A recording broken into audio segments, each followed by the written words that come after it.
Have you ever had that sudden, heavy feeling that you just want to vanish?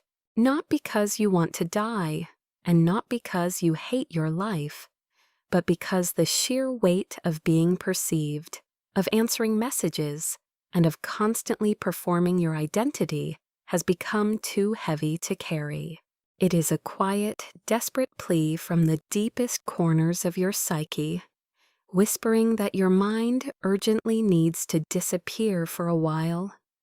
In a world that treats exhaustion as a badge of honor and optimization as a religion, we are constantly told to do more, to wake up earlier, and to push harder.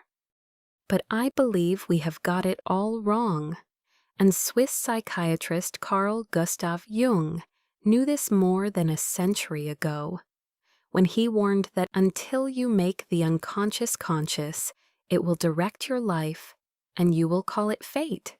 Let us be completely honest with ourselves for a moment. Most of us are not actually tired because we are working too hard physically. We are exhausted because our inner world has become divided against itself, fragmented by the endless noise of a hyper-stimulated society.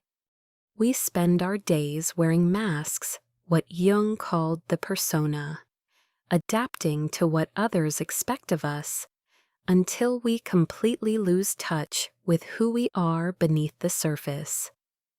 When you feel that urge to disappear, it is not a sign of weakness or a symptom of depression.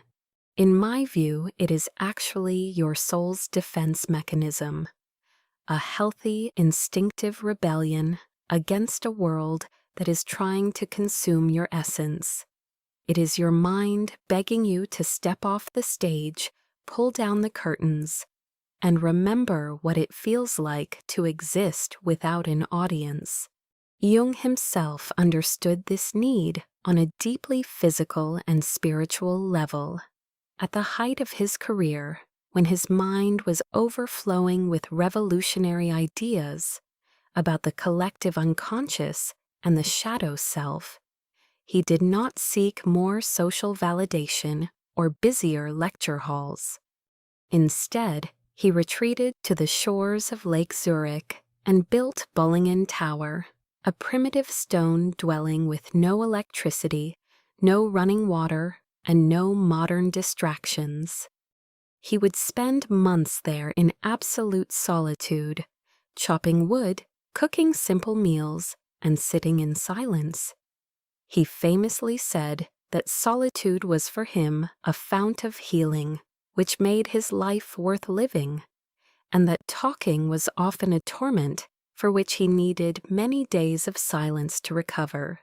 If a genius of his caliber needed to disappear from the world to remain sane and creative, why do we think we can survive constant, uninterrupted connectivity? We have traded our mental sanctuary for a digital panopticon, and we are paying for it with our sanity. I often look around and see people terrified of being alone with their thoughts, filling every silent gap with a podcast, a scroll through social media, or a superficial conversation. We have become a culture that is deeply afraid of quietness, because when the external noise stops, the internal confrontation begins. In the silence, you can no longer run away from your unresolved trauma, your doubts, or your regrets, but avoiding this confrontation is a dangerous trap. Jung believed that the highest, most decisive experience is to be alone with one's own self, because only in that absolute stillness can you discover what truly supports you when everything else falls away. When you choose to disappear for a while, you are not running away from your life. You are running toward your truth. You are giving your mind the sacred space it needs to dismantle the fake structures of the persona and allow your true self to breathe. My advice to you is to stop treating your exhaustion as a productivity problem to be solved with another cup of coffee or a better time management app. If you are feeling that overwhelming urge to retreat right now, stop fighting it and stop feeling guilty about it. Do not wait for a complete mental breakdown to force you into isolation. You need to actively create your own modern Bollingen Tower, even if it is just a weekend where you turn off your phone, close your laptop, and let yourself be completely unreachable.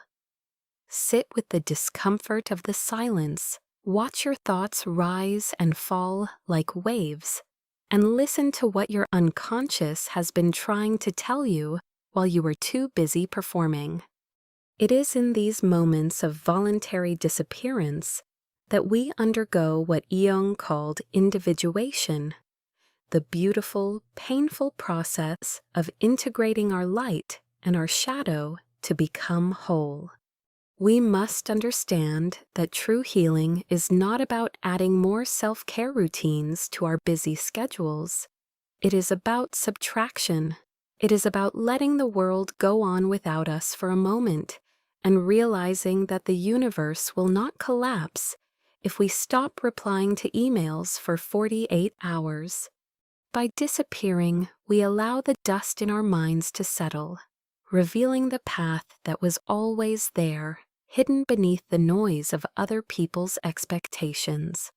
As we navigate this chaotic journey of self-discovery, it is comforting to know we do not have to walk it completely alone. If you found a moment of peace in these words today, I invite you to gently subscribe to Mind Glow, where we will continue to explore the quiet depths of the human mind together.